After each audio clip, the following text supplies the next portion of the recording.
आजमगढ़ में सुहेल देव भारतीय समाज पार्टी सुभाषपा के अध्यक्ष और कैबिनेट मंत्री ओम प्रकाश राजभर ने शुक्रवार की शाम को अतरौलिया स्थित निरीक्षण भवन में पार्टी कार्यकर्ताओं के साथ बैठक के उपरांत पत्रकारों से बातचीत करते हुए उन्होंने समाजवादी पार्टी सपा पर जमकर हमला बोला और सूबे की कानून व्यवस्था सहित कई राजनीतिक मुद्दों पर अपनी बात रखी।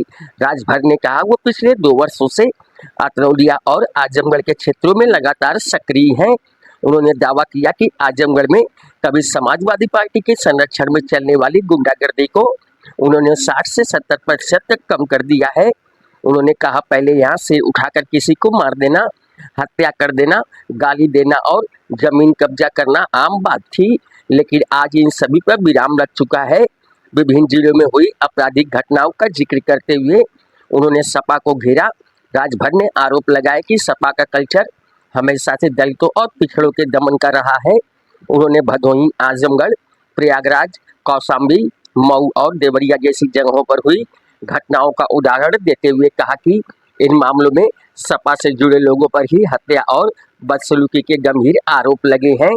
सपा प्रमुख अखिलेश यादव द्वारा आगामी सितंबर महीने में निकाली जाने वाली रथ यात्रा पर प्रतिक्रिया देते हुए राजभर ने कहा कि वह स्वयं इसके जवाब में सावधान यात्रा निकालेंगे। उन्होंने अति पिछड़े और दलित समाज जैसे नाई प्रजापति, विश्वकर्मा पाल, राजभर, निषाद, धोबी पासी आदि को आगाह करते हुए कहा कि सपा ने सरकार में रहते हुए केवल अपनी जाति विशेष को बढ़ावा दिया, इसलिए अब इस समाज को सावधान रहने की जरूरत है। अखिलेश यादव पर तंज कसते हुए कहा कि जब आजमगढ़ उपचुनाव में धर्मेंद्र यादव चुनाव लड़ रहे थे तब अखिलेश यादव एसी कमरे में आराम कर रहे थे, जबकि हम लोग 45 से 46 डिग्री तापमान में 300 से ज़्यादा नेताओं को साथ लेकर जमीन पर पसीना बहा रहे थे। देश में एक देश एक चुनाव, वन नेशन वन इलेक्शन के मुद्दे पर राजभर ने सरकार का पूरी तरह से समर्थन किया। उन्होंने तर्क दिया कि जब 18 वर्ष का युवा पंचायत निकाय, विधानसभा और लोकसभा सभी चुनावों में वोट डालता है तो देश में मतदाता सूची भी एक ही होनी चाहिए। उन्होंने कहा कि विकास की गति को तेज करने के लिए ये व्यवस्था बेहद जरूरी है। रामपुर में आजम खान की संस्थाओं पर हो रही बुलडोजर और कानूनी कार्रवाई को उन्होंने समाजवादी पार्टी की साजिश बताया। उन्होंने कहा कि सपा नेताओं ने केवल उनका इस्तेमाल किया और आज आजम खान उसी के शिकार हुए हैं। वहीं गठबंधन में शामिल निषाद पार्टी के प्रमुख संजय निषाद के बयानों और निर्दलीय चुनाव लड़ने की धमकियों पर राजभर ने स्पष्ट किया कि इससे गठबंधन को कोई नुकसान नहीं होगा।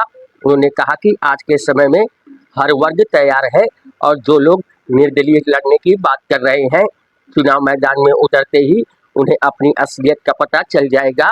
न्यूज़ 9 भारत के लिए अमित खरवार की रिपोर्ट। थाना कोतवाली का क्या मामला है सर? एसएसपी महोदय जनपद आजमगढ़ के निर्देशन में अपराध एवं अपराधियों पर लगातार चलाए जा रहे अभियान के क्रम में थाना कोतवाली को एक बड़ी सफलता प्राप्त हुई है। शेखर श्रीवास्तव नामक युवक द्वारा थाना कोतवाली पर एक शिकायत दर्ज कराई गई थी कि उनसे लगभग 3.25 करोड़ रुपए की ठगी 2 युवकों ने कस्टम विभाग में लाभ कमाने के उद्देश्य से उनसे लगभग 3.25 करोड़ रुपए की ठगी कर ली गई। उस शिकायत का संज्ञान लेते हुए सुसंगत धाराओं में थाना कोतवाली में मुकदमा पंजीकृत किया गया। वह 2 प्रमुख अभियुक्तों को विकास राय व विशाल राय, जो कि मूल रूप से थाना कंदरापुर आजमगढ़ के रहने वाले हैं, को नियमानुसार गिरफ्तार कर माननीय न्यायालय चालान किया गया। अग्रिम विधिक कार्रवाई थाना कोतवाली से प्रचलित है।